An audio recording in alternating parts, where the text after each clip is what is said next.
Boa noite a todos, tá? Vamos seguir aqui então com uma aula sobre o atrito. Não é só sobre o atrito, porque a gente vai fazer a transição logo para a conservação da energia, ok? A gente vai começar a estudar trabalho, energia cinética, energia potencial.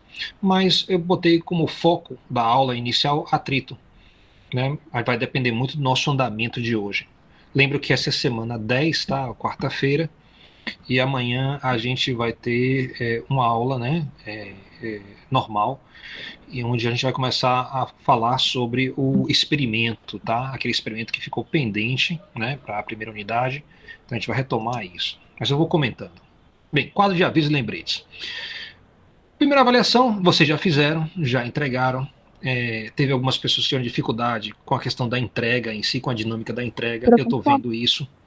Eu estou corrigindo a avaliação, peço um pouco de paciência, porque tem a parte dos apontamentos também. Eu devo entregar isso na próxima semana, até a quarta-feira. É, é, eu sempre gosto de ouvir a opinião de vocês, se alguém quiser se manifestar sobre a avaliação em si. Vocês tiveram 6 questões, tá? Das quais 2 foram sobre cinemática, provavelmente 2 em cinemática em uma dimensão, 2 de cinemática em 2 dimensões, uma de leis de Newton e uma de discussão, né? Para vocês escreverem um texto. Tá, quando eu entregar a avaliação, aí eu vou divulgar, como eu fiz na última vez, um gabarito reduzido, né, para cada um poder olhar e ver. Eu não estou fazendo as correções ao vivo, aí eu peço que quando vocês olharem o gabarito, que vocês olhem a prova de vocês, que vocês venham para o atendimento, que é na sexta-feira, tá, para tirar dúvidas. A gente vai ter atendimento amanhã, né, também, de 5 até 6, né? E semana que vem, quando você receber a prova, vai ter outro atendimento, você pode vir também tirar dúvidas, tá? Então, está sempre aberto aqui a esse momento. Agora, eu lembro, esse momento de tirar dúvidas é justamente isso, é um momento de você trazer as suas dúvidas. Eu já conversei com algumas pessoas sobre, nesse horário, como estudar, dando orientações de como estudar. Isso é uma forma positiva de usar o horário. Mas melhor ainda é quando o aluno diz assim, eu já estudei isso aqui, eu tenho dúvida neste exercício, eu quero tirar. Ou então, por exemplo, eu fui olhar minha prova, tive dúvida nessa correção, vamos fazer a questão aberta. Então, sempre que você traz perguntas desse tipo, sempre que tem outras pessoas em sala, essas pessoas ganham muito, né? Tiverem outras pessoas no atendimento, essas pessoas ganham muito, porque às vezes elas têm essa dúvida, mas não perceberam ainda. É impressionante, mas as dúvidas ocorrem de forma coletiva. Você acha que é a sua dúvida, mas geralmente é a dúvida de várias pessoas simultaneamente, ok? Então fique atento a isso. Você quer contribuir com perguntas, trazer dúvidas, resolver questões. Se você tiver problema, traga que a gente coloca aqui, a gente faz de forma aberta para todos, e aí todo mundo ganha. Né? Todo mundo ganha. Muito justamente aquela planilha, tá? Eu agradeço a vocês pela correção. Eu vou estar retornando isso também provavelmente semana que vem. E eu vou divulgar também o gabarito. O gabarito foi igual para todo mundo, os números foram iguais, porque justamente a nossa ideia era que todos conseguissem chegar à resposta. Ok, então a resposta era única para a turma toda. Claro, se você estivesse resolvendo aquilo você deveria estar sempre perguntando se você está fazendo corretamente e tal, para você poder chegar, para todo mundo chegar junto na mesma resposta. Então, ali é um exercício meio de fazer conta mesmo e provar que é possível para uma atividade que envolve contas iterativas e você contas complexas até, que é possível todo mundo chegar ao mesmo resultado, que existe um único resultado para aquela atividade. Porque a gente está acostumado em avaliação, por exemplo, tem uma resposta lá que é 4,21. Ah, mas eu botei 4,2, o professor aceitou. Ah, eu tirei 4,3. O professor falou que estava razoável, foi só um arredondamento. Então a gente está acostumado a essa ideia de que uma pergunta vai ter múltiplas respostas que são próximas umas das outras, né? E já na parte experimental não é assim. A parte experimental tem como pressuposto que eu possa publicar dados, que eu possa publicar conclusões feitas em cima desses dados, isso seja aberto conta, como também os dados, né, que todo mundo possa ver e todos que queiram possam repetir a conta e concordar com a minha conta. Então, se houvesse uma diferença de, aqui minha conta diz 4.2, mas alguém faz da 4.21, aí vai ter reclamação. O pessoal vai dizer, olha, sua conta está errada, ela deve ser 4.21, ou seja, existem regras claras para que todos cheguem ao mesmo resultado. Por que isso? Porque na parte experimental, ela é muito aberta, muito solta. Você pode usar diferentes métodos para fazer um experimento. E se você quer chegar, você mostra que existe uma conclusão a partir dos dados, né? Você quer que outras pessoas usando o mesmo método ou outros métodos possam chegar aos resultados equivalentes aos seus. Então, ali é uma situação de você construir um consenso na comunidade e todos concordam que o resultado é esse. Diferente da parte teórica, né? Na parte teórica aqui, a gente está aprendendo um conteúdo e você está mostrando a sua capacidade individual. A parte prática, ela não é assim, ela é muito coletiva. Bem, amanhã também eu devo falar sobre a segunda parte do experimento, que eu já falei, tá? A gente já conversou sobre isso, de usar o video tracker para 2 situações experimentais, então eu vou divulgar o roteiro para vocês estarem falando. Vou dar um prazo aí de 2 semanas e a gente fecha então a primeira unidade. A primeira unidade vai fechar com esse segundo experimento. Fica faltando uma outra atividade, que pode ser um experimento também. Veja agora está travando? Até não. Agora não. Será que o Raid é isso? Pronto. Tá, então eu acho que foi meu cabo de Ethernet aqui que folgou um pouquinho. Eu estou com a rede Wi-Fi ligada, então se por acaso o cabo cair, ele deve entrar automaticamente com a rede Wi-Fi, tá? Vamos ver se funciona. Muito bem. Então, deixa eu voltar aqui. A gente estava falando aqui sobre a atividade experimental 2, que eu vou estar falando sobre amanhã, tá? Eu não sei exatamente qual parte ficou falha, tá? Só retomando, a atividade experimental 1 eu já recebi. Eu vou estar divulgando o gabarito. A atividade experimental 2 eu vou passar amanhã. É o mesmo material que eu já falei com vocês antes, porque na verdade eu mudei o percurso um pouquinho. Eu percebi a dificuldade da turma de fazer análise de mínimos quadrados e também usar a propagação de erro. Então eu propus fazer uma atividade primeiro de numérica e depois uma atividade experimental. Então a gente praticou o método, agora a gente vai praticar o experimento. E fica faltando um segundo experimento, que seria a determinação da aceleração da gravidade. Então isso seria feito agora na segunda unidade. Seria a única outra coisa que está em aberto para a gente fazer. Além, né, claro, do segundo mini-teste e da segunda avaliação. Oficialmente a gente começa hoje a segunda parte do curso. Então a gente fechou cinemática, as leis de Newton, excluindo o atrito. Então a gente vai retomar as leis de Newton com o atrito. Vamos entrar então na parte de trabalho, energia cinética e energia potencial. Isso a gente vai fazer ainda hoje, né? Tudo saindo muito bem. Ok. Alguma pergunta, dúvida? Nossa segunda unidade fica assim, ó.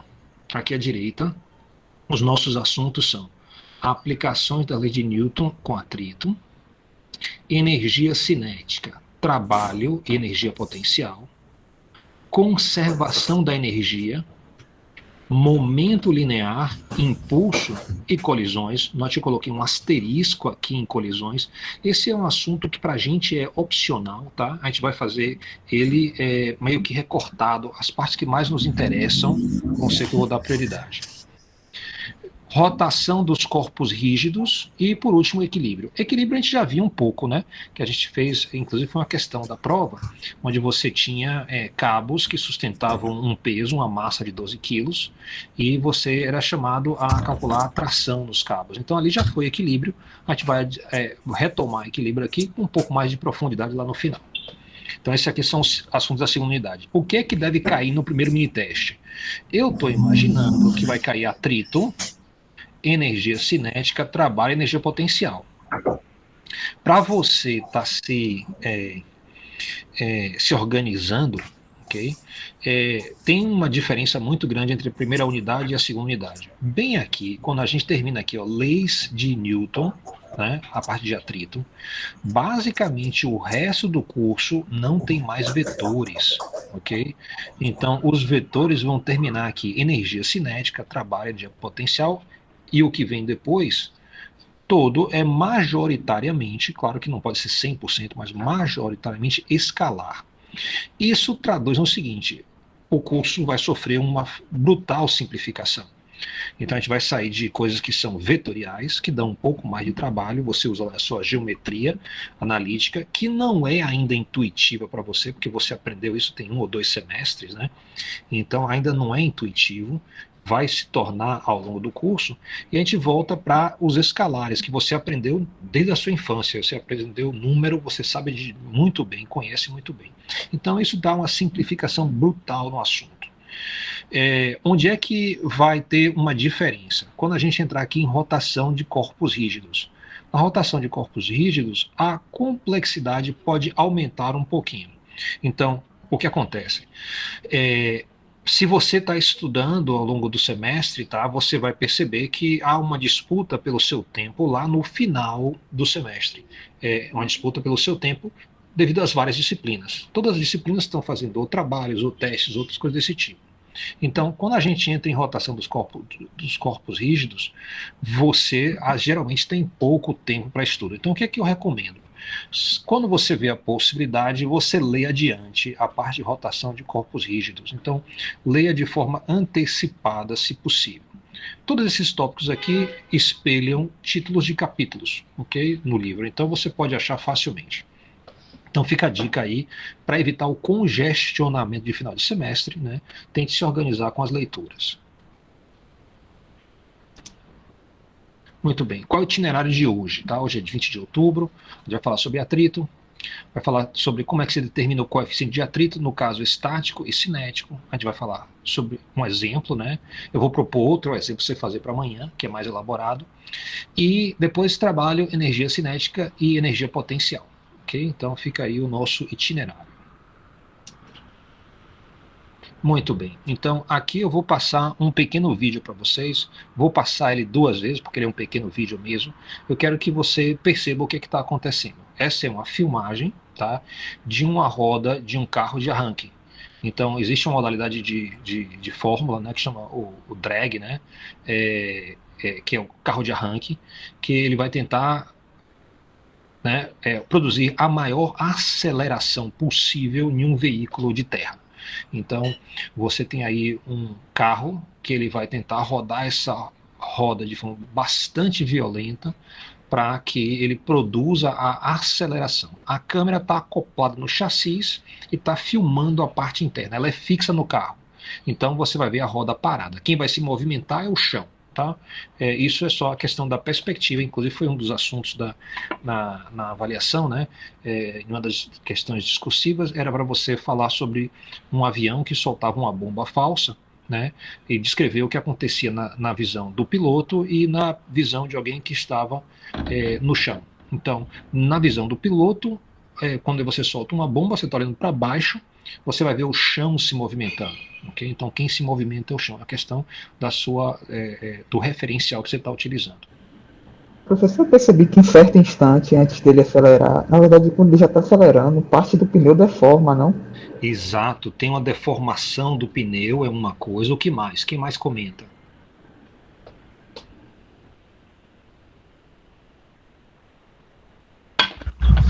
Esse material do pneu é específico para gerar atrito, né? Exatamente, isso é verdade. A combinação de pneu com asfalto é das melhores combinações para gerar atrito. E se eu não me engano, nessa pista ainda eles colocam é como se fosse uma cola, algo específico para poder o carro não patinar na hora de sair. E então você viu que patinou, não foi? Na verdade é a borracha mesmo que vai se grudando no asfalto e vai dando essa impressão de cola. Vocês perceberam 2 instâncias onde o pneu roda e não tem movimento, então ele patina, a expressão correta é essa mesmo, e tem outro momento onde o pneu deixa de patinar e ele faz o movimento. Na verdade, você tem a impressão, não sei se pode ser a intenção do piloto, mas ele esquenta o pneu antes, rodando o pneu, patinando simplesmente. Então, ao patinar, sai até fumaça e ele esquenta o pneu. Depois ele segue adiante, dá uma parada e aí tem um arranque que vale para a competição. Vocês perceberam tudo isso também? Sim. Sim. Mas vocês perceberam? Acho que você botou esse vídeo justamente para mostrar que no primeiro instante é o que ocorre quando não tem atrito, e no segundo instante quando tem atrito.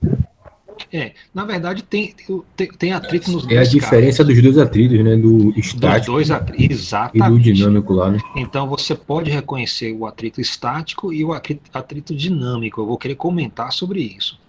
Outra coisa também que você percebe tem uma movimentação do pneu para cima e para baixo, na vertical.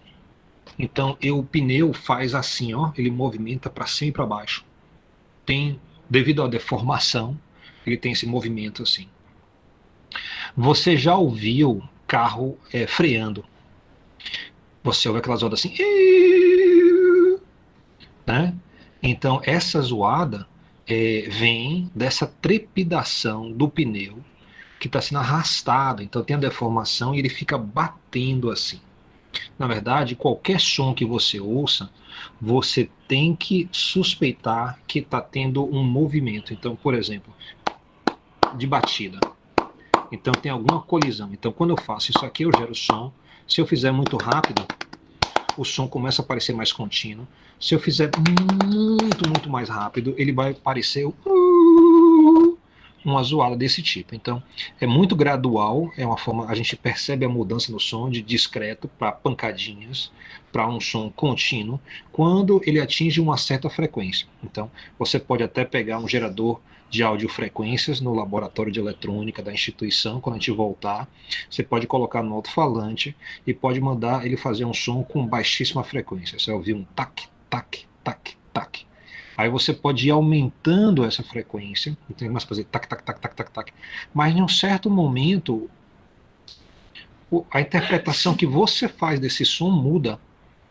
Você começa a ouvir um pim contínuo. Então você sabe que tem pancadinhas ali, mas o seu aparelho neurológico é feito para entender isso como um som contínuo. Então o mesmo acontece quando o carro freia. Bem, eu não vou passar o vídeo de novo, tá? Vou pular isso e vou comentar aqui. Então o que a gente viu aqui? A gente viu primeiro, vocês estavam certos, a deformação existe, está bem aqui, ó, você consegue ver ela claramente. Essa deformação vai gerar pancadas, que gera o som que você ouve.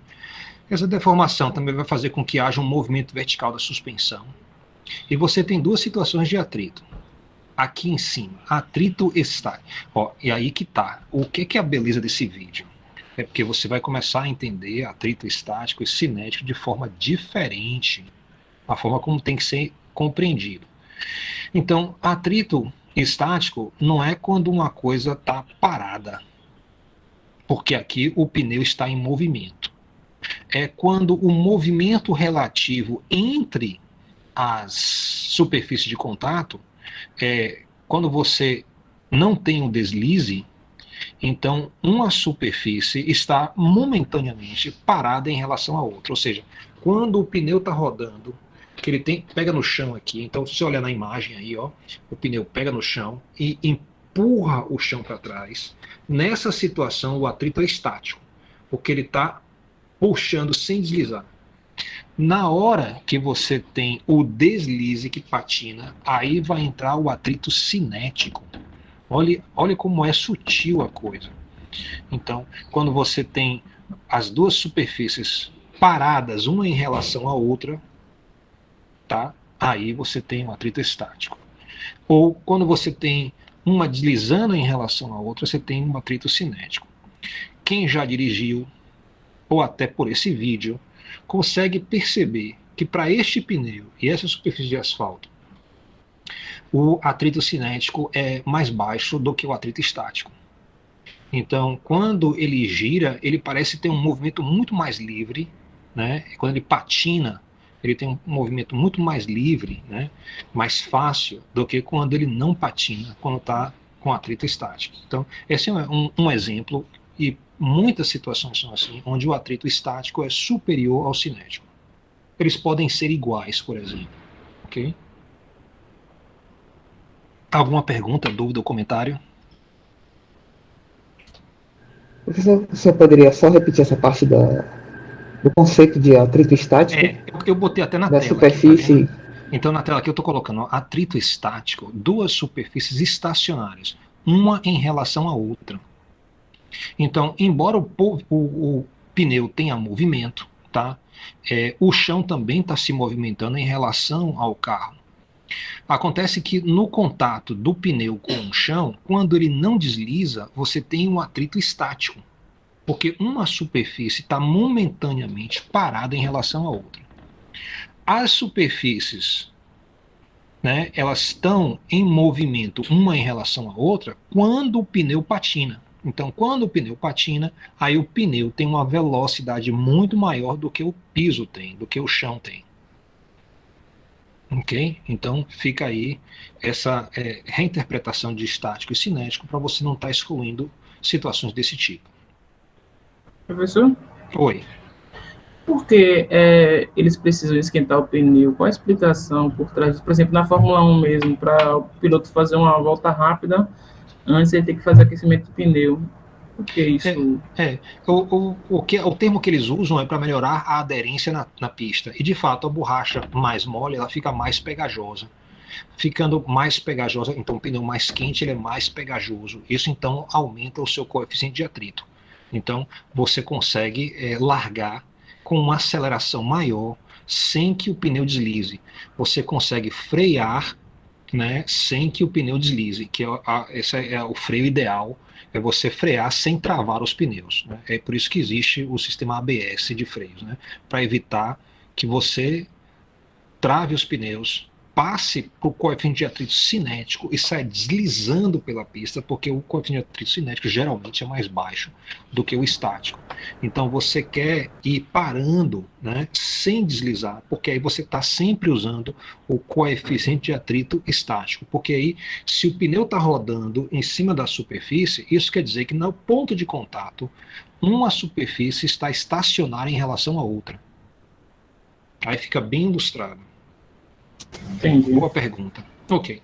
Então, aconteceu um tempo atrás, eu estava indo para Lençóis, essa aqui não é a foto da situação, mas o meu carro atolou. Atolou de forma muito parecida aí no areal. E o que aconteceu? Eu tentei usar o carro, né? Botei na marcha, uma marcha reduzida, e tentei, a primeira marcha, e tentei movimentar o carro. Então o pneu rodava livremente, jogava areia para cima, como você está vendo aqui, ó. Tentei, eu saí, minha esposa dirigir e eu empurrar o carro e nada aconteceu. Na verdade, eu tinha ido para na área de Lençóis, né, tinha uma atração de um rio, então eu desci uma ladeira muito íngreme que era toda de areia. Na volta eu não conseguia subir. Né? No fundo, o que acontecia é isso. E aí ia passando um senhor, né, da região, uma pessoa, provavelmente um agricultor, né, ia passando todo simplesinho assim, vinha ele com o chapéuzinho dele. Aí ele parou assim, falou, eu vou te ajudar. E ele meio franzino assim, eu falei, rapaz, esse rapaz vai me ajudar como? Aí o que é que ele fez? Ele aumentou o peso sobre a roda. Ó, ele fez isso aqui. Botou um peso maior sobre a roda. Como é que ele fez isso? Ele fez isso assim.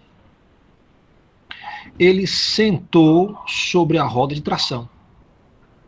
E aí mandou eu subir a ladeira. E o carro subiu na maior facilidade. O que é que isso quer dizer? Quer dizer que, de certa forma, tá, isso indica que a força normal é importante para o atrito, porque eu adicionei o peso maior sobre a roda e o chão responde com a força normal, e isso me ajudou a melhorar o atrito entre a roda e o chão arenoso, e eu consegui tração para subir, ou seja, melhorou meu coeficiente de atrito estático, porque o cinético nessa situação é quase zero. A roda roda e o carro não sai do lugar. Ok? Então veja aí, fica a dica, se você atolar alguma vez, é muito importante você botar peso sobre a roda de tração, para poder tirar o carro do atoleiro. Ok? Alguém quer comentar alguma situação real aí de vida que você passou? Eu já ouvi falar também, nunca aconteceu comigo, mas já ouvi falar que se você ficar atolado, você esvaziar o pneu um pouco, resolve também. Também ajuda, porque ele vai deformar, vai formar às vezes forma um vinco até, e aí você consegue sair do lugar.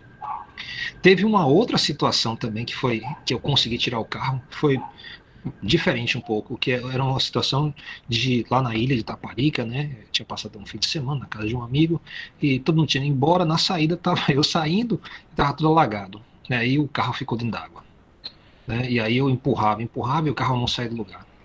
Aí o que é que eu fiz? Eu peguei uma corda que eu tinha e amarrei de um coqueiro e dei bastante tração. Dei tração e amarrei. Aí depois vim, sentei na corda, aí puxei o carro para frente um pouquinho. Aí depois dei mais tração, sentei na corda também de novo, pisei na corda, abaixei a corda, o carro veio um pouquinho. E assim eu fui puxando o carro até poder sair. Então é outra coisa que funciona, é você usar uma corda esticada e no meio dela você botar o peso do seu corpo. Isso vai fazer uma força muito grande e vai tirando o carro da posição de atoleiro de forma gradual. Tá? Mas também é possível você pegar madeira e colocar embaixo do pneu, assim por diante. Tem N pequenos truques, né, que você pode utilizar. Bem, fica aí a relação entre o peso sobre a roda e a capacidade de você tirar o carro do atoleiro. Você pode repetir essa parte da força normal sobre a roda? Sim, O sim. conceito que o senhor citou? O que acontece é você coloca, a gente está percebendo com esse exemplo que a força normal vai ser importante para a situação onde eu quero gerar atrito. Então a gente já está se preparando já para o que vem agora nesse slide que eu já coloquei na tela. Quando você tem um carro atolado e você não tem atrito suficiente para o carro sair, então se você aumenta o peso sobre a roda, claro, então vai pesar mais sobre o piso e o piso vai reagir com mais força de volta, que vai ser a força normal. E este aumento da força-peso e da força normal vai gerar atrito suficiente para o seu carro estar movimentando. Então, isso já alerta que tem algum vínculo, né, entre a força normal e a força de atrito. E, de fato, aqui nesse slide eu já explico isso. Né? Então, eu tenho aqui, o atrito estático é definido como? Olha a definição do atrito estático. Ele diz o seguinte: a força de atrito estático em módulo é sempre menor ou igual à força de atrito estática máxima. Ok? Então, toda força de atrito estática tem um certo valor máximo, a partir do qual, né, você aí começa a ter o atrito cinético.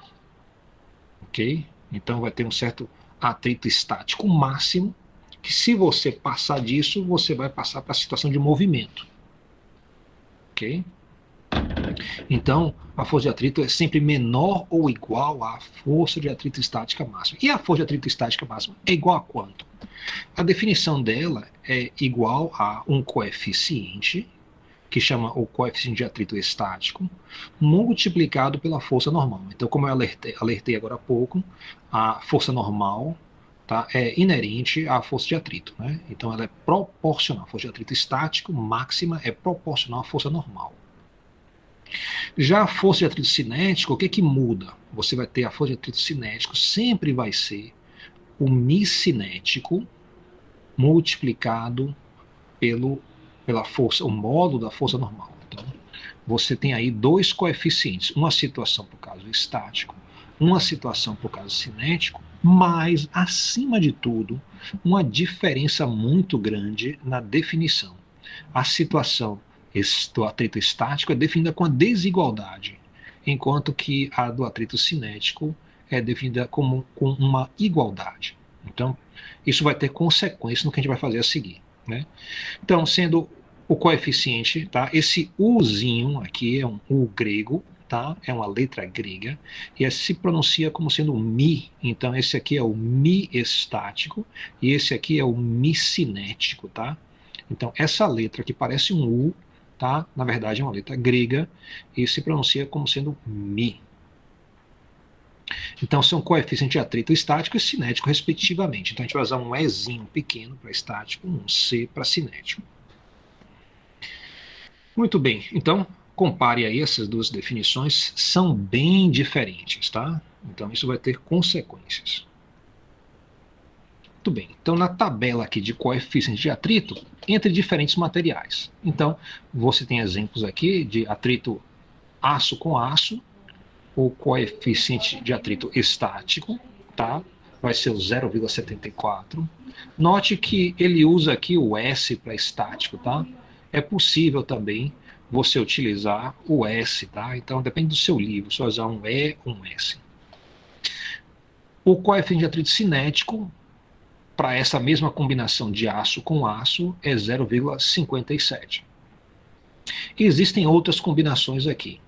Note que, em geral, o atrito estático é maior do que o atrito cinético. Você tem algumas situações de exceção, por exemplo, o Teflon com Teflon, onde você tem uma igualdade entre esses dois coeficientes. O mesmo acontece com Teflon e aço. Ok? Borracha com concreto seco, você tem um coeficiente de atrito estático de 1, tá? E note que entre cobre com ferro fundido, você tem 1,05, ou seja, você pode perguntar assim, o coeficiente de atrito pode ser maior do que 1? Aí pode sim, aqui a gente tem uma situação onde você tem 1,05, ok? Então, os coeficientes de atrito podem ser maiores do que 1? A resposta é possível sim, depende da situação. Quando você tenta arrastar um carro, imagine o seguinte, você quer arrastar um carro. Então, o que é que você faz? Você solta a marcha, você solta o freio de mão, você garante que ninguém está apertando o pedal do freio, você bota um cabo, né, e puxa o carro. Aí o carro vai facilmente. Imagine que você conseguisse amarrar um carro e tentasse puxar ele, não na direção que as rodas se movimentam, mas de forma perpendicular a essa situação onde o carro se movimenta. Então você quer puxar o carro a 90 graus do seu sentido natural de movimento. Você pode fazer isso, né, com o freio de mão puxado ou solto, não vai fazer diferença, porque a roda não vai estar rodando, você vai puxar ele de lado. Né? Então você imagina que isso seja uma situação de muito atrito, porque é difícil você fazer isso. E de fato, essa combinação de borracha e concreto, nessa situação, onde você tenta fazer com que o carro não saia da curva, pode chegar até 4. Okay? Então já vi algumas referências citar o número de 4 como sendo o coeficiente de atrito para o deslizamento lateral do pneu. Professor? Me chamou a atenção ali o coeficiente de atrito estático do vidro com vidro. Achei muito alto, é isso mesmo? Olha, se você... eu já fiz isso. Poxa, eu estava no laboratório. Eu ainda era monitor do laboratório. E eles tinham lá umas placas de vidro que elas eram muito planas. Essas placas eram utilizadas para você aferir quanto plano uma superfície era. Então ela era muito plana, tá? Então ela era o plano, um objeto plano de referência. Aí tinha vários kits desse aí para os alunos usarem, né? Eu não fiz isso, eu peguei 2 dessas placas, botei uma em cima da outra. Rapaz, para tirar foi difícil, porque elas eram muito lisas, muito planas, e quando você junta uma com a outra, o que acontece? Tem várias formas de interpretar isso. Uma das formas que é interpretado é o seguinte, elas ficam tão próximas uma da outra que você acaba expulsando o ar da interface. Quando você expulsa o ar da interface, então você está criando um vácuozinho entre as duas superfícies, o que faz com que seja quase que impossível você estar deslizando ou separando as duas superfícies. Outra forma de ver isso é o seguinte, essa superfície ela é tão plana, tão lisinha, que quando você junta com outra de igual tipo, os dois objetos praticamente viram um único objeto. Ou seja, a distância entre as duas placas é tão pequena que as forças de atração atômicas de Van der Waals, né, de um pedaço de vidro e o outro, começam a ser significativas. E eu vou lhe dizer, o que a gente faz, no fundo, é tentar arrastar elas para conseguir dar uma diferença no lado e você colocar o dedo assim e levantar um em relação à outra. Mas não é fácil. Então, de fato, o coeficiente de atrito vai lá para cima.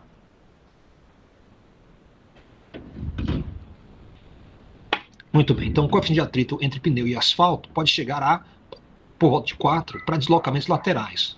Isso mantém o carro na pista durante a curva, ok? Então, isso é muito importante. Como determinar o atrito estático? Então, como é que você faz para fazer uma tabela desse tipo? Então, digamos, você pega aço e aço. Então, você faz uma cunha de aço e você bota um bloco de aço aqui em cima. Quando você faz isso, né, você vai ter um certo atrito. Então, se o ângulo for baixo, esse bloco fica aqui parado. Por ficar parado, você sabe que se não tivesse atrito, ele ia deslizar e descer a rampa, como a gente já estudou logo antes da avaliação. Você bota um bloco numa rampa sem atrito, ele desliza, vai descer. Se ele não desliza, é porque aparece algum tipo de força contrária ao movimento. Então, se ele deslizasse, ele está parado, mas se ele deslizasse, ele ia para a esquerda e desceria o plano. Então, isso quer dizer que a força de atrito está para a direita, plano acima. A força de atrito sempre vai se opor ao movimento do objeto? Não sempre, tem umas situações assim de exceção, sabe? Mas isso só acontece quando você está, por exemplo, com uma picape e você colocou uma caixa no fundo da picape e você está andando e você freia, tá? Então vai ter um certo atrito que vai manter essa caixa parada. Se você frear muito bruscamente, você pode criar o deslocamento dessa caixa, que é muito perigoso para você que está na frente da caixa, pilotando a picape. Então, se essa caixa for muito pesada, quando você frear bruscamente, pode ser que essa caixa entre em movimento e venha bater justamente nas costas, né, de quem está dirigindo.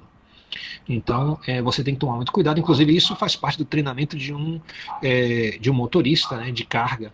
Né, essas cargas que você vê aí, o cara carregando, tem um recipiente bem grande atrás, cheio de líquido, ele está se movimentando, então ele tem que saber como frear esse sistema, porque devido à inércia, esse container vai querer se movimentar para frente, então ele tem que ter arte, né, para ele poder reduzir a velocidade, sem que ele sobreponha o sistema de segurança, né, do cilindro. Muito bem. Então, você vai ter uma força aí contrária à direção de movimento. Se você aumenta, tá, a inclinação do plano inclinado, você vai ver que a força de atrito, se ele não entrou em movimento ainda, a força de atrito vai aumentar. Então, conforme você vai aumentando, né, a força de atrito tem que aumentar, porque você sabe que a força, né, puxando ele para frente é maior, né? Então você intuitivamente percebe que quando você aumenta a inclinação do seu plano inclinado, a força de atrito vai aumentando também junto com esse aumento. Ok? Mas vai chegar a um certo limite, que a inclinação é tão grande que não tem jeito, o bloco, né, vai entrar em movimento, ou seja, se θ for maior que um certo valor máximo, então o bloco entra em movimento. Isso é verdade para qualquer tipo de combinação de objetos. Então, aço com aço, até vidro com vidro, vai ter um certo ângulo que esse bicho vai ter que começar a entrar em movimento. E aí, ele desce, né, com o movimento, e aí a força de atrito estática não é mais importante. Porque se o bloco entra em movimento, então a força de atrito estático passa a não ter importância e entra a força de atrito cinético, que é o que vai parar o bloco aí quando ele chegou aqui embaixo na esquerda. Então ele não continuou se movimentando para sempre, porque o atrito fez com que ele diminuísse a velocidade e viesse a parar. Ok, vamos voltar então um pouquinho e ver isso em termos de vetores, como é que fica. Primeira coisa, você tem a força-peso que atua no bloco, a força-peso é a massa vezes a gravidade. Você tem automaticamente a força normal, que por definição ela é perpendicular à superfície de contato entre o bloco e o plano, então você tem 90 graus aqui. E você tem a soma da normal com a força-peso, que eu chamei aqui de F', tá? Que vai ser a força que faz o bloco descer o plano inclinado, ou seja, se não tivesse atrito, ele seguiria a direção de F', que nada mais é, F' é a soma da força normal mais a força-peso, então vai ser a minha resultante desses dois vetores. Se o bloco fica parado, então a gente está em situação de equilíbrio estático, porque não há movimento relativo entre as superfícies.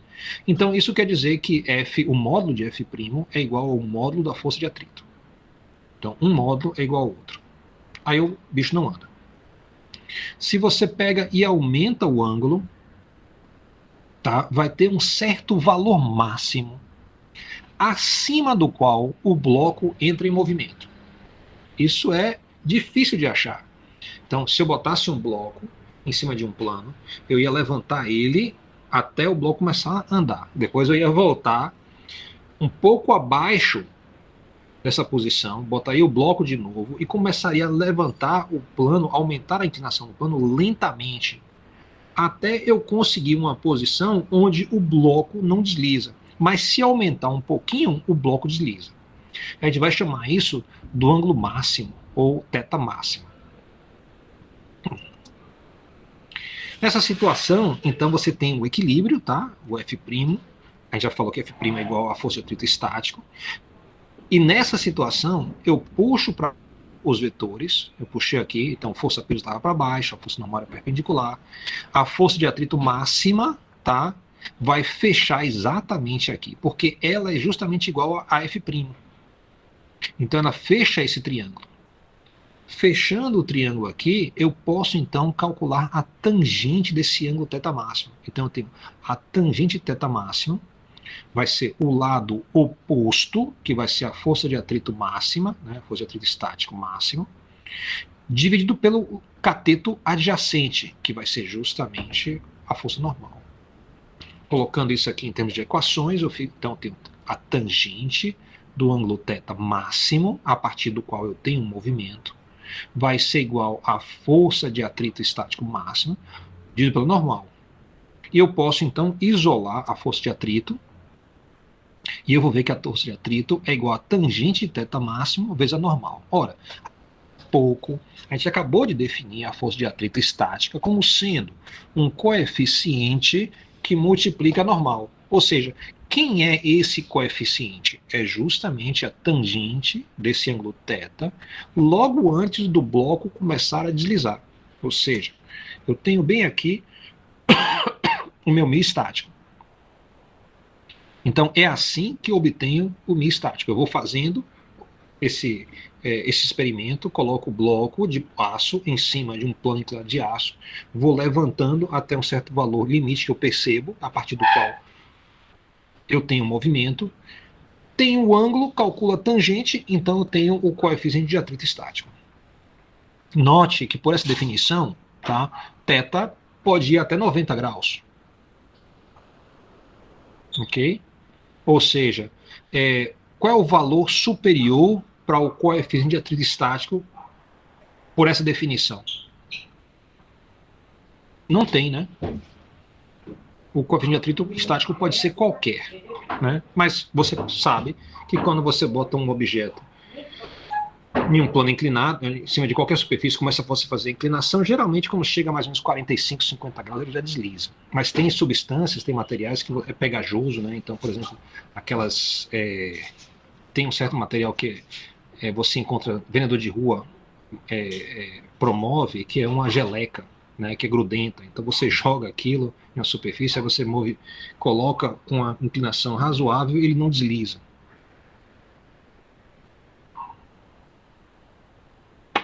Ok? Então é assim que eu obtenho o coeficiente de atrito estático. Agora vamos ver o cinético. Então, para θ igual a θ máximo, obtemos o coeficiente de atrito estático, μe, que é igual a tangente de θ máximo, tá? Como determinar o atrito cinético, o coeficiente de atrito cinético? Então, eu vou fazer o seguinte, eu vou colocar um bloquinho em um plano inclinado, e esse bloquinho, quando eu colocar no plano inclinado, ele vai se movimentar. Quando ele se movimenta, eu percebo que ele não acelera como a gravidade mandaria ele acelerar. Então, eu automaticamente percebo que tem uma força de atrito cinético. Então, eu boto ele aqui, solto, né? Aí ele vai se movimentando. É durante esse movimento que eu preciso determinar o coeficiente de atrito cinético. Então, não é nem no início quando está parado, nem no final quando está parado. É justamente durante o movimento. Então, o que você pode fazer? Você pode fazer o seguinte, você pode ir abaixando o ângulo desse plano inclinado. Então, se você solta o objeto, ele vai deslizando ladeira abaixo, e você vai também mudando, diminuindo o ângulo de inclinação. Você percebe que vai ter um certo momento que ele para. Aí você vai repetir esse experimento, tá? Colocando uma pequena inclinação, um pouco acima, você vai perceber que ele se movimenta, e você vai diminuindo. Você quer atingir o ponto onde o bloco desce a velocidade constante. Então, se ele descer com velocidade constante, você vai ter o ângulo mínimo. Vai chamar o θ mínimo. Ok? Então, se eu diminuir, eu agora solto o meu objeto, ok? E ele vai deslizando com velocidade constante, bem devagarzinho. Quando tiver isso, aí novamente, o coeficiente de atrito cinético vai ser igual a tangente de θ mínimo. Ok? Então, eu vou ter movimento, velocidade constante, eu tenho equilíbrio novamente, aquele triângulo vale novamente, e eu consigo tirar então o valor do atrito cinético. Então, eu tirei o coeficiente de atrito estático, aumentando o ângulo, saindo de parado para quase em movimento, e eu obtive o coeficiente de atrito cinético fazendo um ângulo grande, tendo um movimento, e aí eu ir diminuindo o ângulo até eu ter um movimento com velocidade constante quase parando. Ok? Então ficou claro aí a diferença.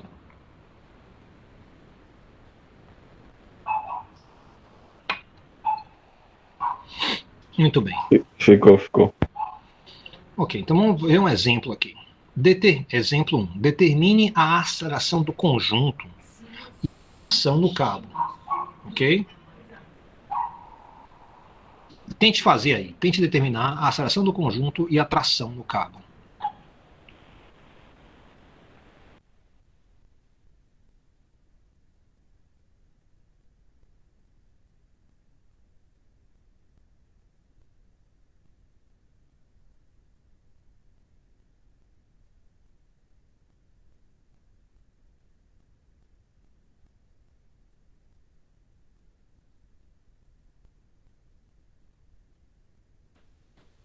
Você tem uma massa pendurada, presa por uma corda que passa por sobre uma polia, a outra massa que está sobre a bancada. Para essa situação, o coeficiente estático é igual ao coeficiente de atrito cinético, e os dois são igual a 0,5. A massa M1 é 6 kg e a massa M2 é igual a 4 kg. Então, claro, você vai determinar primeiro se há movimento ou não e qual coeficiente você vai precisar utilizar, se utilizar o coeficiente de atrito estático ou cinético. Nesse caso, não vai fazer diferença, mas no próximo exemplo já faz. Não vai haver movimento na produção. Aí que tá. Faça aí para você me dizer. Bem, vamos fazer então. Ó, eu vou propor aqui uma forma alternativa de resolver essa questão. Até para chamar a atenção de que essas formas existem. Ou seja, eu não vou resolver esta questão, eu vou resolver outra questão.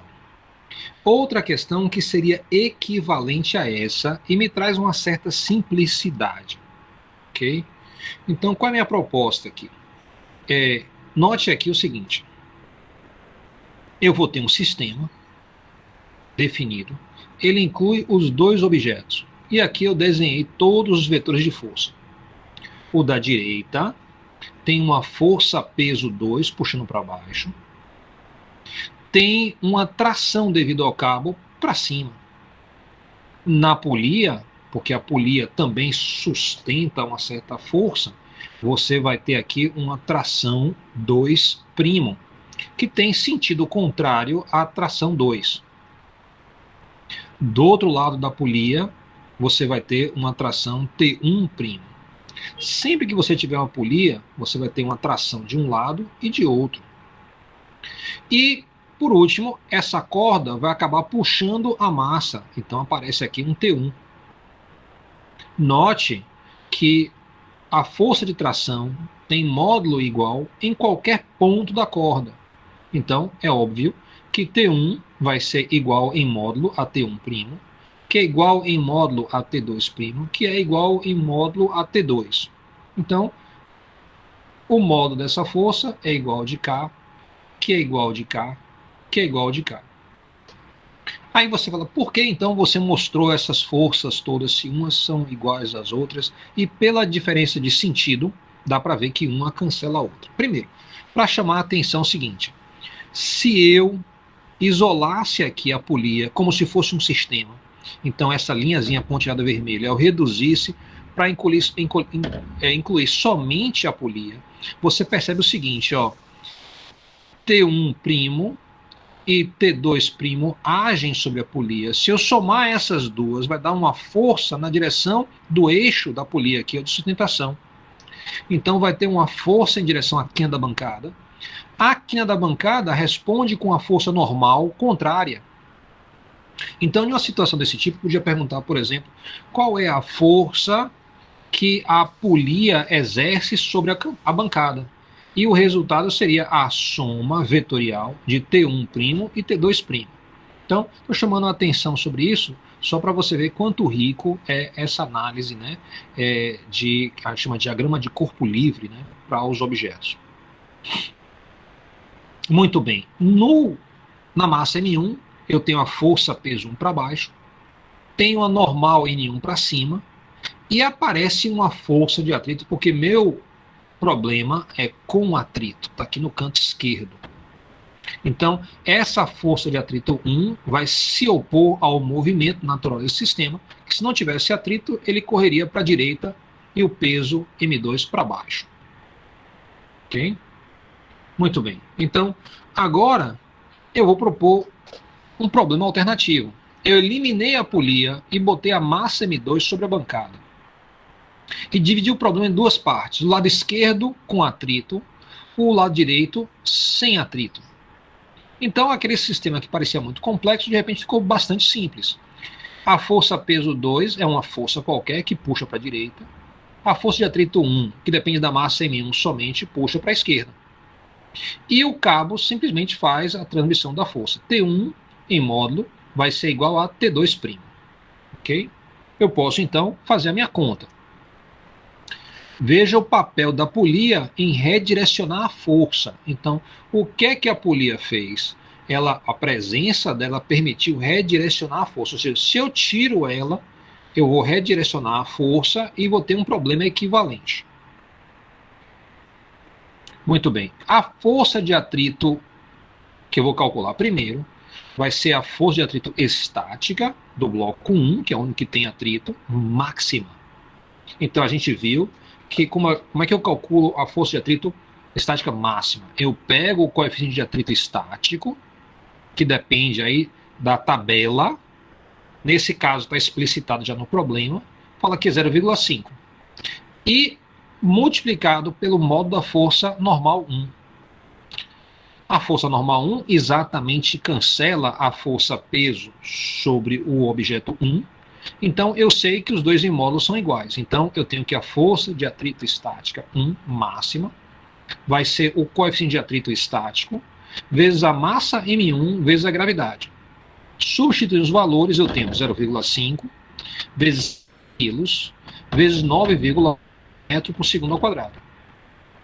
Fazendo a conta, isso vai dar 29,4 newtons. Ou seja, o meu atrito máximo para a esquerda é 29,4 newtons. Vamos olhar então a força peso 2. A força peso 2 é fácil de calcular, é a massa M2 vezes a gravidade. Eu tenho então 4 kg vezes 9,8 metros por segundo ao quadrado. Fazendo a conta, isso vai dar 39,2.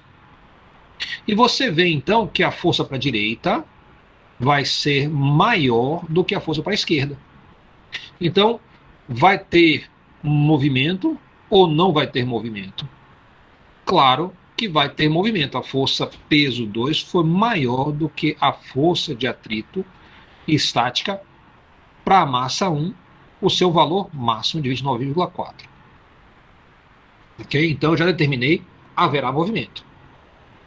39,2 newton é maior do que 29,4 newtons, haverá movimento. O comentário aqui à direita. Muito bem. Então, eu posso dizer o seguinte: F, a força vetorial, é igual a massa total vezes a aceleração. Também é igual à soma de todas as forças que atuam sobre o sistema. Então, a primeira é a nossa segunda lei de Newton. A segunda equação é justamente aquela ideia de que a força resultante é igual à soma de todas as forças que atuam sobre o sistema. Uma deve ser igual à outra.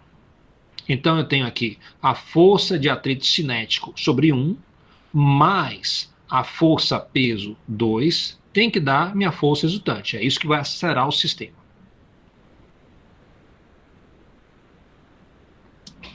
Muito bem, então vou guardar aqui essa equação, vamos trabalhar com a de cá. Essa é uma equação vetorial, de acordo com aquela nossa receita de bolo. O próximo passo é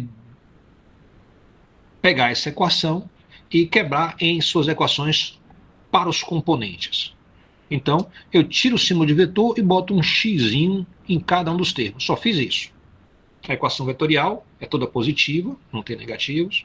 E aí eu vou ter a próxima equação, vai me dizer o seguinte, que os componentes também são iguais. Escolhi o componente x porque meu problema não tem um componente y. Defini também o seguinte, para a direita vai ser positivo e para a esquerda é negativo. Isso segue o eixo x, né? Muito bem. Então, se eu agora pego e passo, tá, do x para o módulo vezes o cosseno do ângulo, eu tenho o seguinte: a força resultante, componente x, vai ser o tamanho da força F vezes o cosseno de zero, porque essa força vai ser para a direita, para o lado positivo. A gente já determinou isso com a nossa análise anterior. A força de atrito cinético 1 em módulo multiplicado pelo cosseno de 180, ou seja, ela aponta para a esquerda. E a força FP2, né, agora nessa reinterpretação do problema, aponta para a direita, multiplico pelo cosseno de zero. Então, cosseno de zero é 1, cosseno de 180 é menos 1, mudam-se os sinais. Né? Eu vou trabalhar essa equação. Não gosto de trabalhar o negativo primeiro do positivo, tá? Então, daqui a pouco eu vou trocar essa ordem. Mas substituindo aqui, eu tenho negativo, tá? Coeficiente de atrito cinético vezes a massa M1 vezes a gravidade, mais M2 vezes a gravidade. É a força peso de 2. Trocando aí a ordem dos dois termos, para não ficar com o negativo na frente, a equação fica assim. E eu posso, então, dizer o seguinte: calcular a força peso, já fiz, 39,2, menos 29,4, vai dar, então, 9,8 newtons positivo. Então, isso corrobora a minha ideia de que o movimento vai no sentido positivo, vai para a direita. Então, justamente aqui o positivo, deu um valor positivo, tudo está funcionando direitinho. A aceleração, então, vai ser essa força em módulo. Lembre que a gente acertou que eu posso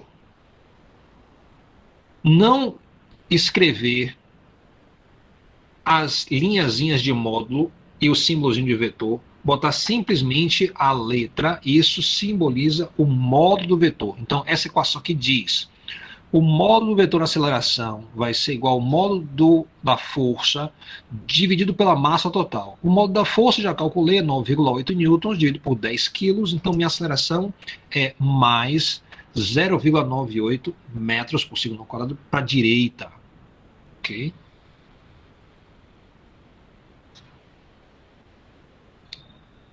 Resolvi, então, metade do problema. Eu tenho aceleração, falta agora a tração. Mudo o sistema. Pego o bloquinho M1. Meu foco agora é ele. Então, essa equação que diz a força é igual a massa total vezes a aceleração, agora se refere somente ao bloco M1. Se eu olho a soma das forças, né, o F, vai ser justamente a força de atrito cinético 1 mais a tração 1 vai ser igual a M1 vezes a aceleração. Tudo vetorial. Seguindo aquela nossa receitinha, eu tiro a decoração de vetor e coloco um xzinho do lado de cada termo. Seguindo essa nossa receita, tudo que tem x, eu agora mudo para módulo vezes o cosseno do ângulo. Então, fica assim. Cosseno, eu sei, cosseno de 180 é menos 1, cosseno de 0 é 1. Então, substituindo os valores, eu vou ter, então, justamente menos a força de atrito cinética em 1, mais a tração em 1 vai ser igual a M1 vezes a aceleração. Dá para eu isolar o fator T1, ó, módulo de T1. Se eu faço isso, eu vou ter, então, M1A, porque a força de atrito cinética era negativa, passou para a direita, mudando o sinal. Então, agora eu sei calcular isso aqui, é só substituir os valores. Substituindo, eu tenho, então, T1 vai ser igual a 6 kg, vezes 0,98 metros por segundo ao quadrado, mais 29,4 newtons, que vai dar 35,3 newtons, ou seja, qual é a tração, o módulo da tração no cabo? 35,3 newtons.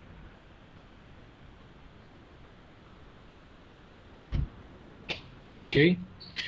Eu não resolvi assim, eu resolvi mais rápido, eu não escrevi tanta coisa. É possível. Lembre que o que a gente está fazendo aqui é desenvolvendo um método que permite eu responder todas as questões, e não só aquelas que eu tenho intuição para resolver. Okay? Então, a resolução intuitiva, massa, funciona, mas a gente quer sempre chamar a atenção qual é o jeito formal de resolver isso aqui, para a gente poder perceber como é que a gente faz isso de forma sistemática. Aí fica mais fácil. Alguma pergunta sobre o exercício? Eu tenho um comentário. Eu só não conseguiria, professor, simplificar o sistema como o senhor fez. Não consegui imaginar, no caso, tirar lá a polia, tirar... Né, Mas ajudou, não ajudou? Bastante. Isso aqui.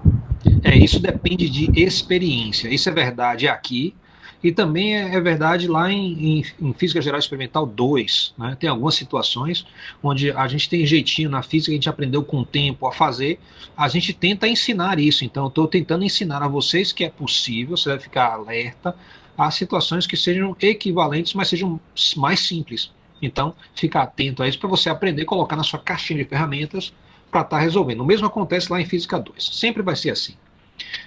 Tem umas coisinhas que você só aprende fazendo. Aí que está a questão da prática, né?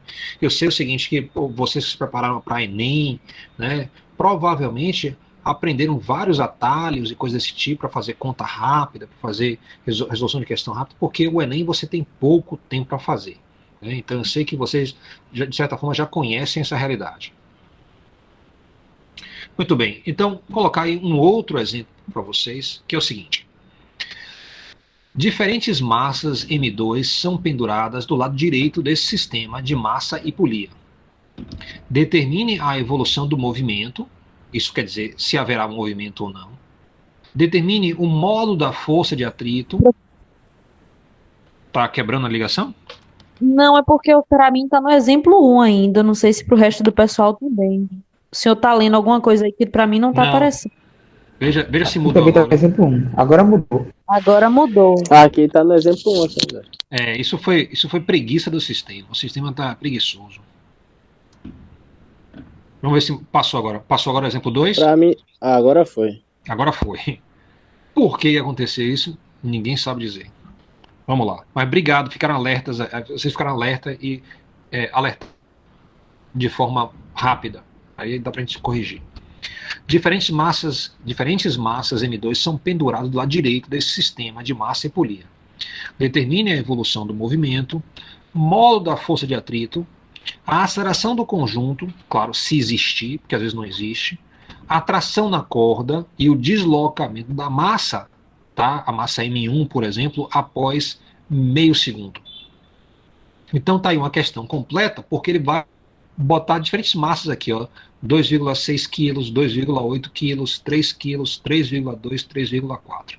Na prática, você vai descobrir o seguinte: algumas dessas massas não são suficientes para começar o movimento.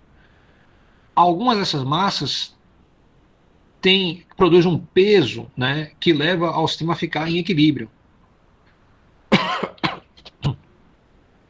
Algumas dessas massas levam a um movimento para a direita. tá? Então, você vai ter diferentes situações aí. Então, se você fizer 1, 2, 3, 4 e 5, que nem a gente fez, analisando e se perguntando a cada etapa, há movimento, não há, como é que vai ser a aceleração, se não vai haver, claro, se não tem aceleração, a aceleração é nula, então se tem equilíbrio estático, né?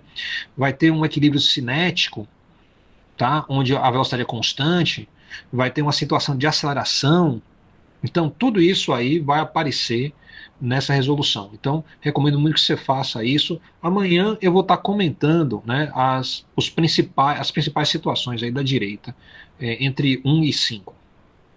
Ok? Então, quiserem tirar foto da tela aí para tentar fazer, é bom. Note que o Mi estático, dessa vez, é diferente do cinético. O Mi estático, como é muito comum, é maior do que o Mi cinético. É isso que vai gerar a riqueza de resolução dessa questão.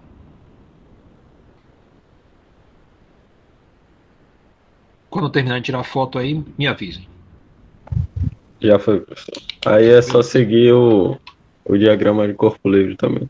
A gente vai fazer justamente. Você pode fazer aquela resolução que eu fiz logo agora há pouco, usando essa ideia de uma resolução simplificada, ok?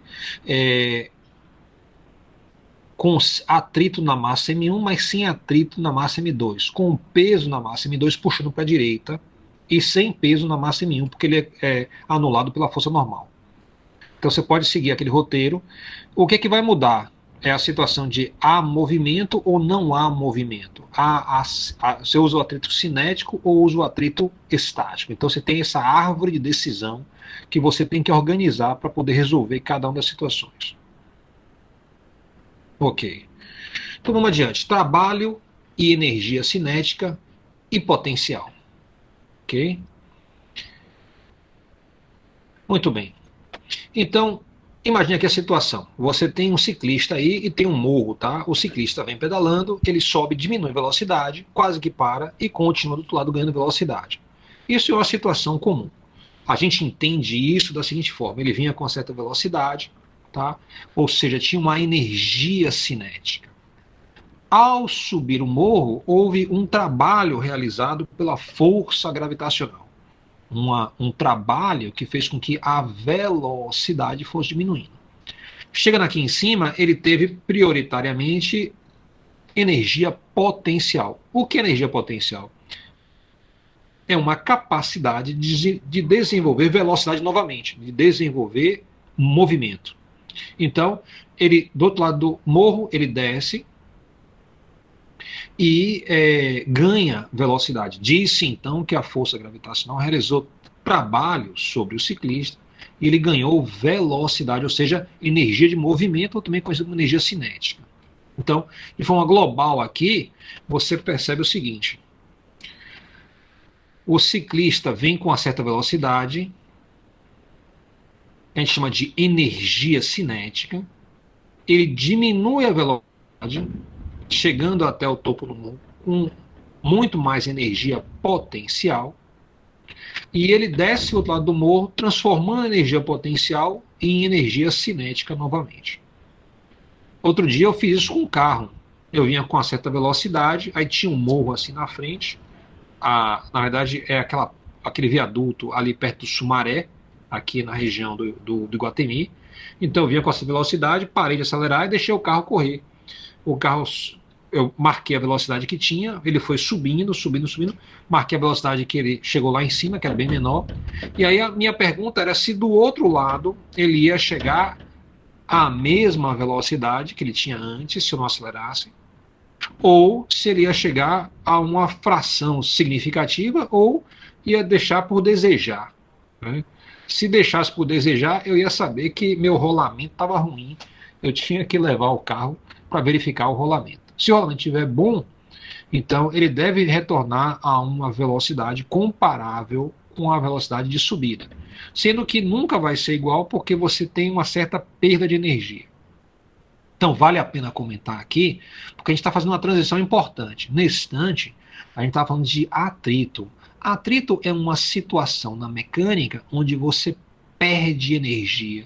gerando calor. É isso que o atrito faz. Então, quando a gente vê aquele pneu, que ele roda livre sobre o asfalto, você vê uma fumacinha, então ele transformou ali energia de movimento em energia térmica. Então, quando o pneu também está fazendo sua aceleração, ele vai ganhando temperatura. Então, se você tenta frear ou acelerar, o seu pneu sempre vai esquentando. Então, aquela é uma situação de não conservação da energia. Essa situação que eu estou tentando mostrar aqui, eu estou puxando mais para o lado da conservação da energia. Por isso que eu escolhi a bicicleta, que a bicicleta é muito boa de devolver a energia que você coloca. Que geralmente o rolamento é bom, ela não é complicada e vai conseguir retornar boa parte da energia, perdendo pouco para calor. Ok. Então, note que essa aqui é uma descrição do que está acontecendo. É uma descrição com base na ideia da energia. Estou usando o conceito de energia cinética e energia potencial. O movimento foi de energia de movimento de energia cinética para energia potencial, é a falta do movimento, mas a capacidade de devolver a velocidade. Então, devolver a energia cinética. Então, essa é uma forma de descrever o que acontece. Lembre que a gente vem... Agora há pouco, a gente está falando de lei de Newton, a gente tinha outra descrição. A nossa descrição se baseava em 3 leis. Você tinha a primeira lei da inércia, a segunda lei da força, a terceira lei da ação e reação. A gente resolveu um bocado de questão. Muitas questões resolvemos. Okay? E o que a gente vai fazer da agora em diante? Olha, por mais incrível que pareça, provavelmente a gente vai resolver as mesmas questões. Por que isso acontece? Pelo seguinte, quando eu penso nas leis de Newton, eu tenho uma descrição. Antes dessa descrição, a gente estudou outra descrição da física, da mecânica, que era a cinemática. Então, a cinemática, que nasceu nas mãos de Galileu, funcionou como base para Newton alcançar a ideia de você ter 3 leis e ter as leis da mecânica. Mas, basicamente, ele resolve os mesmos problemas que Galileu propôs. Então, ele traz a sua mecânica a um novo nível, um novo patamar, que essencialmente vai permitir uma outra descrição do nosso mundo. A gente tinha uma descrição com base no movimento, que era a cinemática. Depois a gente tem uma segunda descrição equivalente, que é com base nas leis de Newton. E agora a gente se propõe a colocar em cima disso uma terceira descrição, que é com base no trabalho e energia. Como é que fica isso? Fica assim, ó. Eu tenho um objeto, jogo para cima, tá? A gravidade aponta para baixo, ele vai perdendo velocidade para lá em cima e começa então a descer com velocidade cada vez maior. Então, eu estou falando aqui na linguagem de Galileu, cinemática pura. Não falei mais nada, só velocidade e aceleração, acabou. Em termos de Newton, como é que fica? Fica assim, eu tenho um objeto que tem uma força-peso que atua sobre ele. Essa força-peso provoca uma aceleração. É fácil. A aceleração vai ser a força-peso dividido pela massa. Ok? Então, quando eu jogo o objeto para cima, esta aceleração, esta força-peso, tá, vai diminuindo a velocidade até que o objeto para, ele volta, começa a ganhar velocidade e cai no chão de novo devido à força-peso. Então, eu falei a mesma coisa, só que agora eu adicionei a ideia da força-peso.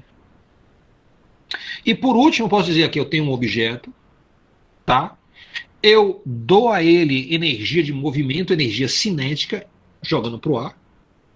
Ele vai transformando essa energia cinética em energia potencial, ele vai perdendo energia cinética, ao mesmo tempo que ganha uma energia guardada, escondida, oculta, que você não consegue enxergar. Ele guarda essa energia, que depois ele automaticamente transforma em energia de movimento de novo. Então o objeto cai de novo. Então a situação é única. Jogou um objeto para cima, ele caiu. Mas você tem 3 descrições. As descrições são totalmente equivalentes. Os mesmos problemas que você resolve com cinemática, você resolve com mecânica de Newton, resolve com a questão de trabalho e energia. Em um nível mais avançado, tá? Qual dessas 3 descrições é a melhor para a física hoje em dia? Ok? Então, qual é a melhor dessas descrições? Nós favorecemos a descrição do trabalho e energia.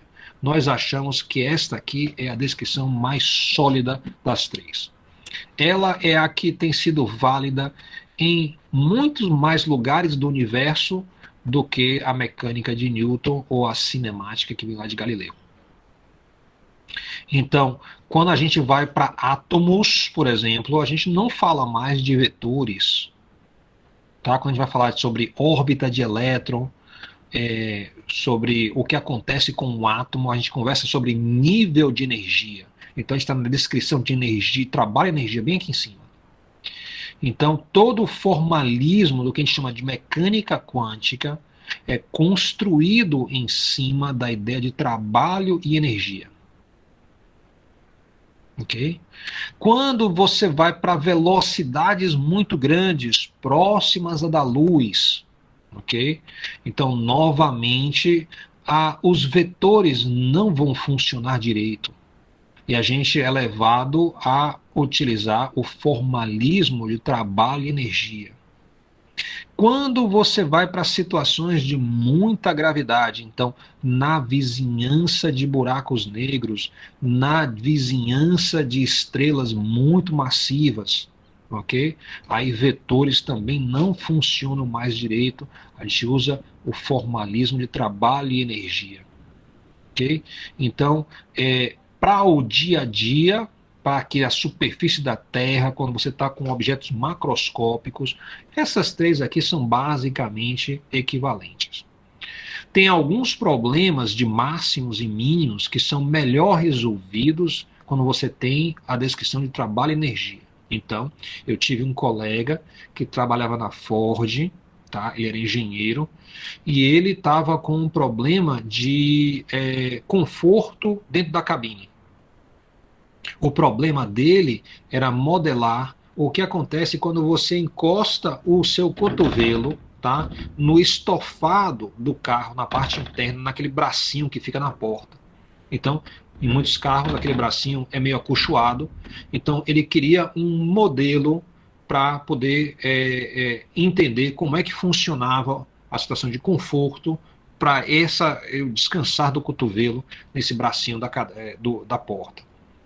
Então, ele optou pela descrição de trabalho e energia também, porque era mais fácil para ele estar fazendo a modelagem. Então, aí eu falei de situações da física e da engenharia, tá? Então, muitos favorecem trabalho e energia. E por último, mas muito importante, quando vocês forem estudar eletricidade e magnetismo, tá? No curso de vocês de engenharia, você vai perceber também que lá você tem várias descrições. Na verdade, lá existem 4 descrições possíveis. E a descrição de trabalho e energia é muito favorecida, mas muito mais favorecida é a descrição do potencial elétrico. Ok? Então lá também você tem a situação de várias descrições. Uma delas é que todo mundo gosta mais. Então todo mundo gosta mais de medir volt na tomada do que ficar falando de força elétrica, ou de campo elétrico, ou de energia potencial elétrica. Todo mundo quer medir a tensão. Ok? Porque é mais prático. Então, 3 descrições possíveis, uma delas mais prática. Trabalho e energia. Alguma pergunta? Professor, não é bem sobre o assunto não, mas sobre a lista de presença que vai ter. Tá, não, eu não vou fazer lista de presença hoje não. A gente está quase acabando aqui. Muito bem. Então, o que é que você nota? A simplicidade da... Então, por que a gente favorece trabalho e energia? Porque a gente tem uma descrição puramente escalar. Não entram vetores. Né? Majoritariamente não entram vetores. A descrição de Newton é vetorial, a descrição lá de Galileu, da cinemática, toda é vetorial. Então, tem uma simplificação brutal, eu espero que vocês tomem vantagem disso, tá? Então, é uma boa hora para investir no momento do curso, justamente em estudar, em produzir, porque as coisas vão ficar mais simplificadas da agora em diante. Então, se você estava um pouco cansado, um pouco desanimado, é a hora de você resgatar isso e ver como oportunidade. O que é que isso quer dizer? Quer dizer o seguinte: pega o livro e começa a ler os capítulos de trabalho, energia potencial, energia cinética. São 3 capítulos, são 2 ou 3 capítulos, são um pegado no outro, são curtinhos. Outra coisa também que acontece é os capítulos se tornam curtos. Então, enquanto que no livro, né, a parte cinemática era um capítulo imenso em 1D, e depois quando você falava em 2D, também outro capítulo grandão. Newton foi desdobrado em 2 capítulos. Da agora em diante, a gente tem capítulos curtos. Então, isso é uma vantagem, dá para você pegar, estar uma sentada assim, dar uma lida, já ficar por dentro do que vai acontecer. Ok? Professor, Oi. todas as questões que aparece a lei de Newton em cinemática podem ser resolvidas com trabalho e energia? Sim, sim, podem. Ok. Isso é meio chato, né? Você fica assim, poxa, então por que eu fico estudando a mesma coisa 3 vezes? É justamente isso, porque você vai ter interpretações que acabam facilitando, né? Então você se encrenca quando tenta interpretar uma situação usando, por exemplo, a lei de Newton. Mas você acha facilidade usando trabalho e energia. Então você consegue sair de água enrascada, entendeu? É por isso que você quer ter várias descrições e que você seja versado nelas para você ter facilidade. Tem algumas situações que você vai preferir vetores mesmo. Não, aqui é mais intuitivo usar vetor. Ok? Então, fique ligado, você vai poder fazer essas coisas. Mas, fundamentalmente, é como se fosse uma espiral, que você vai, subindo a cada volta, e tá, te dá 3 voltas. A gente começa com material em cinemática, depois dá uma volta um pouquinho mais acima com a mecânica de Newton, depois uma volta um pouquinho mais acima com trabalho e energia. Ok? Professor, Oi. então é para no livro lá do Young de Friedman, o capítulo 6, que é de trabalho e energia, o 7 e o 8, né? Exatamente. Exatamente. Viu? Aí você pode começar a ler o capítulo 6 logo em seguida, se você achar tempo, ler o 7, porque tudo isso aí vai ser meio que rapidinho. Então vamos ver como é que isso funciona. Quando você tem lei de Newton, você fala, por exemplo, F é igual a massa vezes aceleração, e resolve a questão. Se você está em cinemática, você usa, por exemplo, uma equação de Torricelli. Ok? Agora, eu vou pegar essa equação de Torricelli e botar aqui em cima, e guardei a segunda lei de Newton aqui embaixo. Porque eu vou fazer o seguinte, eu vou pegar esta equação, e a equação de Torricelli, e vou multiplicar pela massa. Então eu fiz essa brincadeira aqui, eu multiplicação toda por m. Vou movimentar o 2, o 2 que aparece na direita, vou passar para a esquerda. Se eu fizer isso, vai ficar assim essa equação. Mesmo a equação de Torricelli, ficou assim. Se eu quisesse, eu podia cortar a massa em cada um dos termos e voltar para a equação de cá. Então, essa aqui é a equação de Torricelli multiplicado pela massa. Note que aparece aqui massa vezes aceleração. Pela segunda lei de Newton, aqui à direita, isso é a força em x. Eu posso substituir.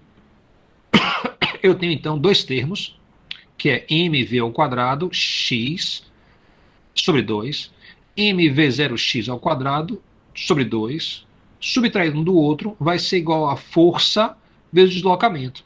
Note que eu só estou pegando aqui, trabalhando a equação de Torricelli, mais nada. Esse termo lá direito aqui, eu vou fazer o seguinte, eu vou dar um nome a ele, eu vou chamar ele do trabalho. Então, a força multiplicado pelo deslocamento, eu vou chamar de trabalho. E no lado esquerdo, eu vou falar que vai ser a diferença do movimento. Vou falar que vai ser a diferença da energia de movimento. Então eu começo a ver a cara, tá, de como é que eu calculo a energia do movimento. Eu pego a massa, multiplico pela velocidade ao quadrado, dividido por 2. Se eu fizer isso com a velocidade final e subtrair a mesma equação avaliada com velocidade inicial, eu vou ter a diferença de energia cinética que foi causada pelo trabalho que foi realizado sobre o objeto.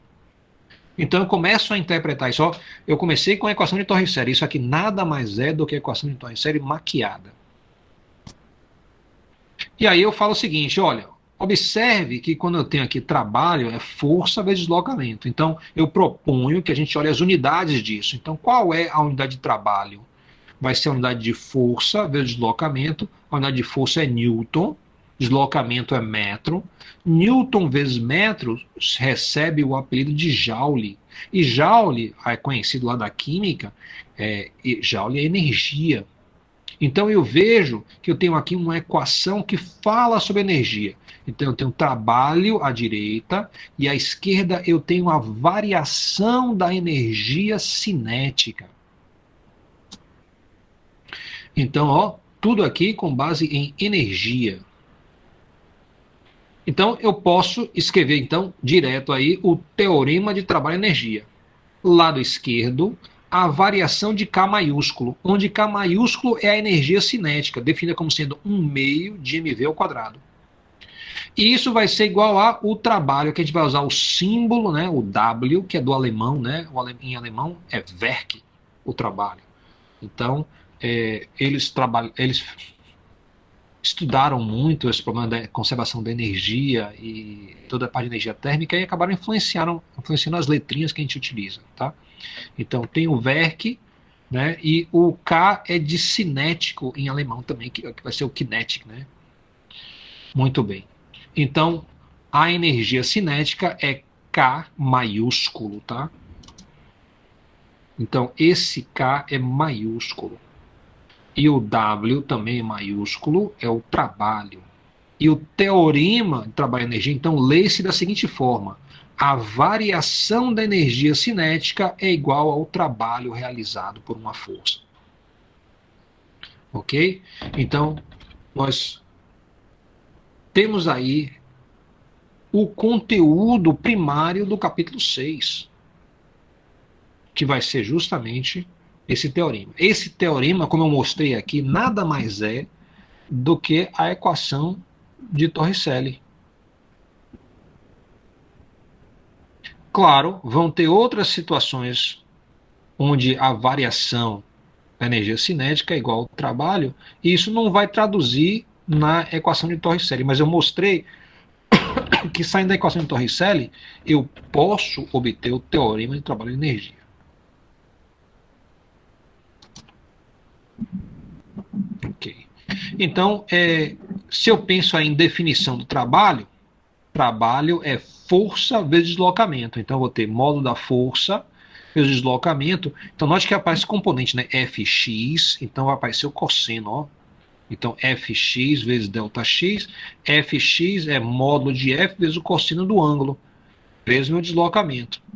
Então, esse aqui é o eixo X, está aqui a força, está aqui a força aqui fazendo um ângulo θ, f de x é a componente ao longo do eixo X, e meu deslocamento de A até B é todo em X, ó. Então, onde θ é o ângulo entre os vetores de força e o de deslocamento. Está aqui, ó, esse θ é o vetor força e o vetor deslocamento. Vai ter justamente o ângulo θ. E esse objeto vai para a direita. Nesse caso, o trabalho é positivo. A força está a favor do deslocamento. Diz-se, então, que eu tenho um trabalho espontâneo. Ok? Se eu tenho uma força fazendo aqui um ângulo maior com deslocamento, então, nesse caso, o trabalho é negativo. Isso quer dizer que a força está contra o deslocamento e a situação não é uma situação de movimento espontâneo. Ok, minha gente, eu vou parar por aqui então, tá? Nós retomamos amanhã, né, às 20 horas. Ok, minha gente? Boa noite, viu?